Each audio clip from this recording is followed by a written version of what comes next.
পাঠ করব সুকুমার রায় রচিত সৎপাত্র। শুনতে পেলুম পোস্তাকি, তোমার নাকি মেয়ের বিয়ে? গঙ্গারামকে পাত্র পেলে? জানতে চাও সে কেমন ছেলে? মন্দ নয়, সে পাত্র ভালো, রং যদিও বেজায় কালো, তার উপরে মুখের গঠন অনেকটা ঠিক পেঁচার মতন। বিদ্যে বুদ্ধি বলছি মশাই, ধন্যী ছিলেন অধ্যাবসায়, 19টি বার ম্যাট্রিকে সে ঘায়েল হলো, থামল শেষে।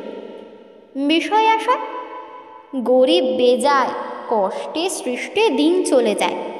মানুষ তো নয়, ভাইগুলো তার একটা পাগল একটা গোয়ার, আরেকটি সে তৈরি ছেলে, জাল করে নোট গেছেন জেলে। কনিষ্ঠটি তবলা বাজায়, যাত্রা দলে 5 টাকা পায়। গঙ্গারাম তো কেবল ভোগে পিলের জ্বর আর পাণ্ডুরোগে, কিন্তু তারা উচ্চ ঘর, কংসরাজের বংশধর। শ্যামলাহিরি বনগ্রামের কি যেন হয় গঙ্গারামের। যা হোক, এবার পাত্র পেলে এমন কি আর মন্দ ছেলে?